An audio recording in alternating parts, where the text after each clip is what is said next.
Hello नमस्कार दोस्तों। मैं शुभम आपका स्वागत करता हूं आपके अपने चैनल जी के जी एस विद शुभम में। तो जैसा कि आप लोग जानते हैं कि जैसा कि मैंने आपको लास्ट लेक्चर में बताया था कि हम कल यानी कि आज पढ़ेंगे वाइस प्रेसिडेंट यानी कि उपराष्ट्रपति के बारे में।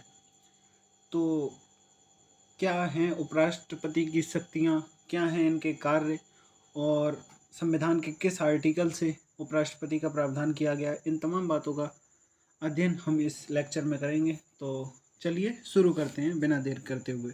ठीक है, तो चलिए शुरू करते हैं। देखिए, वाइस प्रेसिडेंट यानी कि उपराष्ट्रपति भाग 5 में, कौन से में, भाग 5 में अनुच्छेद 63 यानी कि 63 आर्टिकल 63 के तहत यानी कि उपराष्ट्रपति का उल्लेख मिलता है। किसका उल्लेख मिलता है बेटा?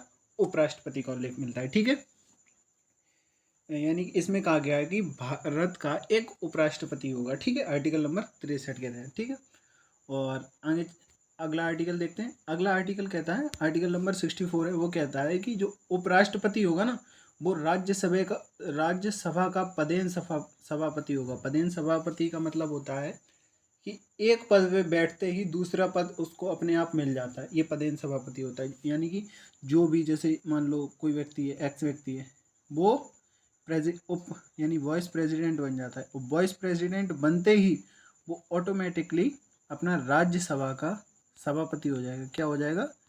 सभापति हो जाएगा। ठीक है बेटा जी। तो आर्टिकल नंबर 64 यानी कि अनुच्छेद 64 के तहत राज्यसभा का पदेन सभापति कौन होगा बेटा? राज्यसभा का पदेन सभापति होगा अपना वाइस प्रेसिडेंट यानी कि उपराष्ट्रपति। ठीक है, चलिए आगे बढ़ते हैं। आगे आगे देख लेते हैं। आगे हमारा अनुच्छेद 65 यानी कि अनुच्छेद 65। इसमें क्या क्या क्या कहा गया है? इसमें कहा गया है कि वाइस प्रेसिडेंट का एज ए प्रेसिडेंट काम करना। देखिए, जैसे कि मैंने आपको लास्ट लेक्चर में यानी कि प्रेसिडेंट वाले लेक्चर में बताया भी था कि जब प्रेसिडेंट सर अनुपस्थित होते हैं, कौन, यानी जब राष्ट्रपति सर अनुपस्थित होते हैं या उनका पद खाली होता है यानी कि पद रिक्त होता है। ठीक है, तो इन स्थिति में जो जो वाइस प्रेसिडेंट होते हैं, जो उप राष्ट्रपति होते हैं, वो क्या करते हैं? उपराष्ट्रपति आते हैं और जो खाली पड़े हुए पद को, यानी प्रेसिडेंट की जो कुर्सी खाली होती है उस पर वो विराजमान होते हैं और उनके कार्यों का निर्वहन करते हैं। कौन करते हैं? Vice president. ठीक है, ये आर्टिकल नंबर 65 यानी कि आर्टिकल नंबर 65 यानी कि अनुच्छेद 65 कहता है। ठीक है, आगे बढ़ते हैं। आगे अनुच्छेद 66 में देख लेते हैं क्या कहता है। अनुच्छेद 66 यानी कि आर्टिकल नंबर 66 निर्वाचन। जैसे कि मैंने आपको बताया था कि राष्ट्रपति का निर्वाचन मंडल, जैसे कि आर्टिकल नंबर 54 के तहत मैंने आपको बताया था कि राष्ट्रपति का निर्वाचन कैसे होता है, जिसमें कौन कौन शामिल होते हैं। जैसे कि आर्टिकल 54 के तहत मैंने आपको बताया था कि इसमें संसद के यानी कि पार्लियामेंट के सभी निर्वाचित सदस्य चुने जाते हैं। ठीक है, और राज्य विधानसभा के भी सभी निर्वाचित सदस्य चुने जाते हैं। ठीक है, ये मैंने आपको आर्टिकल नंबर 54 में मैंने आपको बताया था। ठीक है, तो ऐसा ही आर्टिकल नंबर 66 कहता है कि इनके निर्वाचन में कौन कौन शामिल होंगे। ये आर्टिकल नंबर 66 कहता है। देखिए, इसमें कौन कौन शामिल होंगे। इसमें शामिल होंगे संसद के, यानी कि किसके? संसद के दोनों सदन यानी कि राज्यसभा और प्लस लोकसभा के सारे सदस्य, दोनों, यानी कि निर्वाचित भी प्लस मनोनीत भी। उसमें मनोनीत नहीं हो रहे थे। ठीक है, और मनोनीत भी। ठीक है, इसमें दोनों शामिल होंगे, यानी कि निर्वाचित भी होंगे और मनोनीत भी इसमें शामिल होंगे। किसमें? उपराष्ट्रपति जी के चुनाव में। ठीक है, और राष्ट्रपति के चुनाव में क्या था? राष्ट्रपति के चुनाव में राज्य विधानसभा के जो सदस्य थे ना निर्वाचित, वो भी चुने जा रहे थे, लेकिन इसमें राज्य विधानसभा से कोई लेना देना ही नहीं है। इनका जो चुनाव होता है तो वो मेनली संसद तक ही सीमित रहता है। किस तक सीमित रहता है? संसद तक ही सीमित रहता है। ठीक, इसमें विधानसभा का यानी स्टेट का कोई इसमें योगदान नहीं होता है, ठीक है। आर्टिकल नंबर 66 ये बताता है कि इसका निर्वाचन कौन कौन है और मतलब इनके निर्वाचन में कौन कौन शामिल होंगी और निर्वाचन कैसे होगा। जैसे राष्ट्रपति का निर्वाचन मैंने बताया था, 2 टर्म आपको बताए थे। एक था एकल संक्रमण मत पद्धति, संक्रमण मत पद्धति, ठीक है, ये मैंने आपको बताया था। और एक टर्म मैंने आपको बताया था अनुपातिक प्रणाली, अनुपातिक प्रणाली, ठीक है। ये 2 टर्म मैंने आपको बताए थे जो राष्ट्रपति वाले लेक्चर में भी होता है। जिन्होंने नहीं देखा हो वो जाके पहले राष्ट्रपति वाला लेक्चर देख लें, ठीक है। तो ऐसे ही इनका भी यानी कि उपराष्ट्रपति का चुनाव भी ऐसे ही होता है, पहले वरीयता देनी पड़ती है और इसमें एक न्यूनतम कोष होता है, ठीक है। जी मैं आपको पहले बता चुका हूँ, ठीक है। इस लेक्चर में मैं अभी नहीं बताऊँगा, ठीक है। तो आर्टिकल नंबर 66 में, ठीक है, आप लोग आर्टिकल नंबर 66 समझ गए। आर्टिकल नंबर 66 में निर्वाचन कैसे होगा और निर्वाचन की विधि क्या होगी, ये आर्टिकल नंबर 66 यानी कि अनुच्छेद 66 यानी कि आर्टिकल 66 में बताया गया है, ठीक है। तो चलिए आगे बढ़ते हैं, आगे देख लेते हैं। आगे देखते हैं योग्यता, यानी कि इनकी योग्यता कितनी है, किसकी, उपराष्ट्रपति यानी कि वाइस प्रेसिडेंट सर की जो योग्यताएं हैं वो क्या क्या योग्यताएं हैं, ठीक है, देखते हैं। चलिए योग्यता देख लेते हैं। योग्यता नंबर 1, 30 वर्ष की आयु पूर्ण कर ली हो, ठीक है। न्यूनतम आयु है ये, यानी कि 30 वर्ष का तो होना ही होना चाहिए। जो भी उम्मीदवार है अगर वो वाइस प्रेसिडेंट बनना चाहता है तो उसको 30 वर्ष की आयु होनी चाहिए, ठीक है। और राष्ट्रपति के लिए ये आयु कितनी थी, मैंने आपको बताया था 35 वर्ष, ठीक है। राष्ट्रपति के लिए कितनी थी, 35 वर्ष, जबकि उपराष्ट्रपति के लिए कितनी है, 35 वर्ष, ठीक है। और राज्यसभा के सदस्य की योग्यता रखता हूँ, राज्यसभा के सदस्य की योग्यता रखता हूँ। और राष्ट्रपति वाले में किसकी, लोकसभा के सदस्य की योग्यता रखते थे, कौन, राष्ट्रपति जी, ठीक है।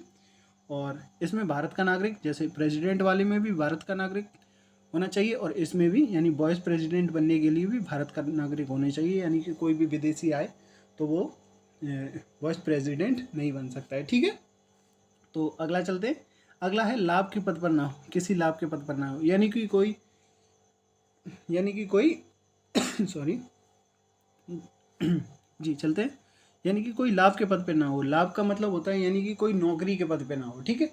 ना सेंट्रल गवर्नमेंट में, ना कोई केंद्र सरकार में और ना ही किसी राज्य सरकार में वो नौकरी के पद पे होना चाहिए, ठीक है। अगर वो है तो उसे पद ग्रहण करने से पहले ये सारे काम छोड़ने होंगे, ठीक है। ये योग्यताएं थी किसकी, अपने उपराष्ट्रपति बनने के लिए, ठीक है। और एक और है, जैसे उपराष्ट्रपति बनने के लिए 20 प्रस्तावक चाहिए और 20 अनुमोदक चाहिए।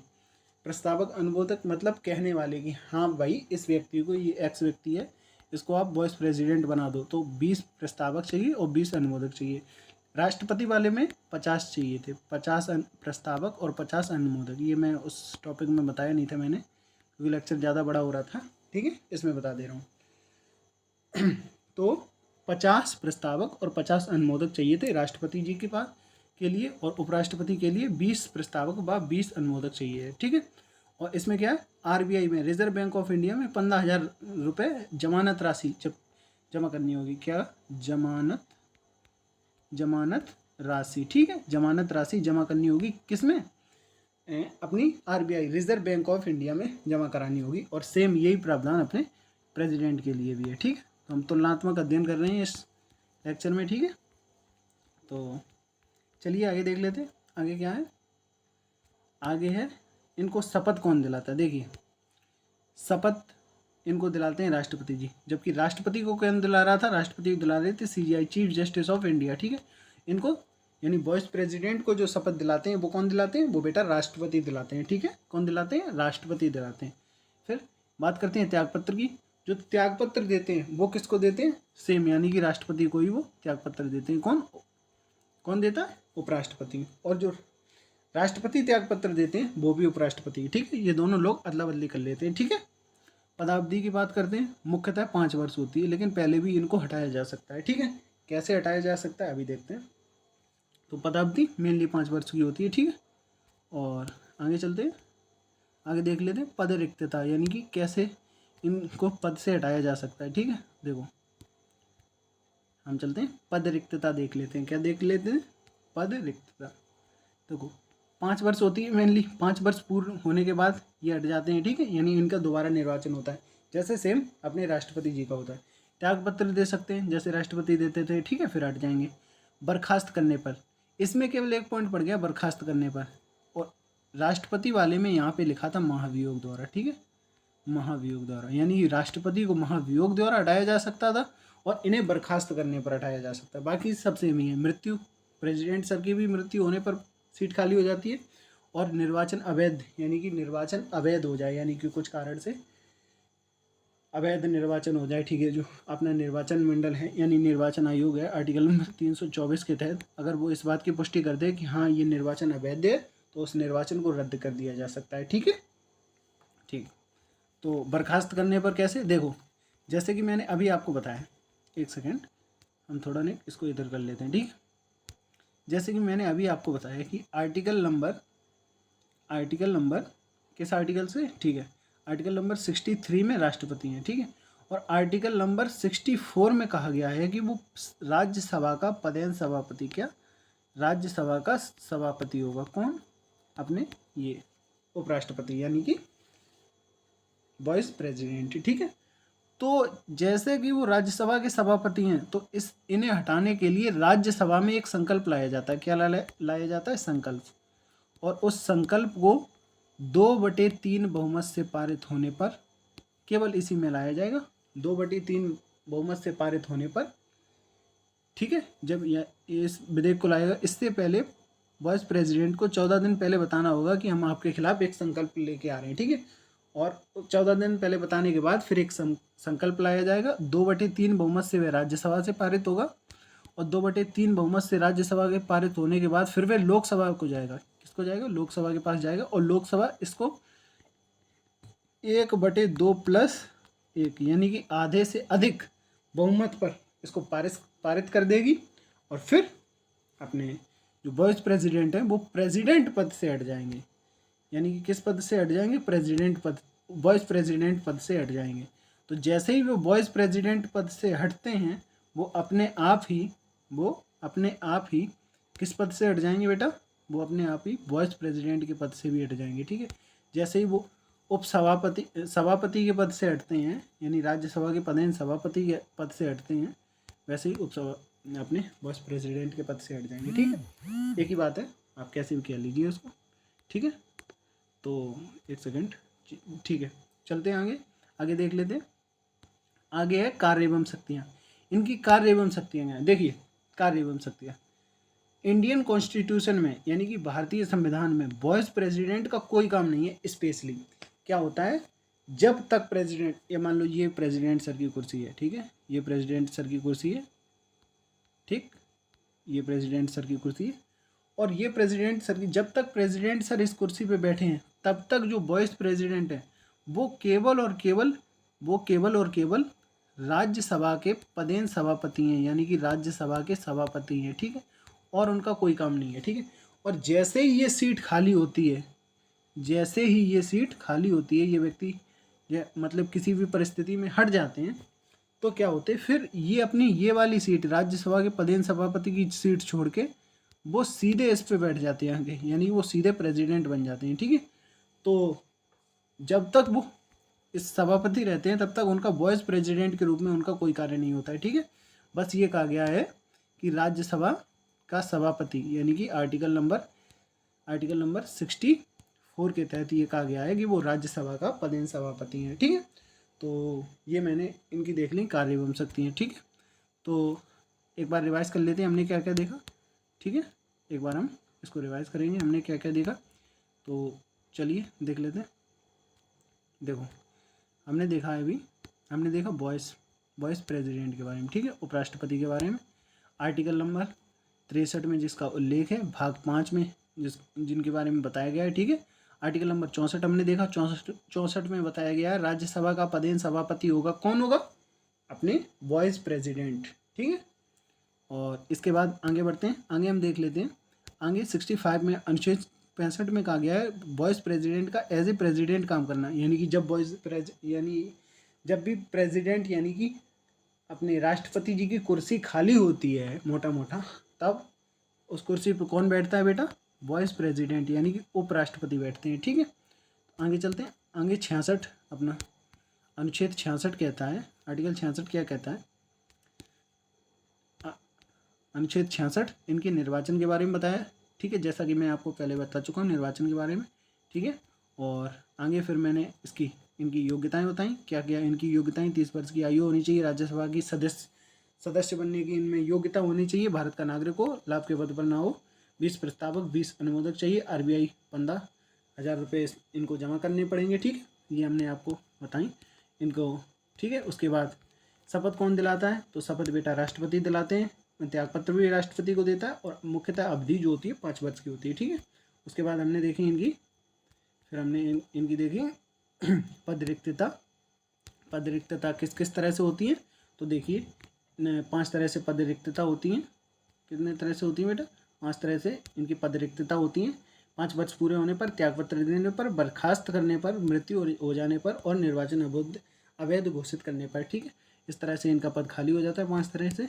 और कार्य एवं शक्तियाँ मैंने बताई दी आपको, ठीक है।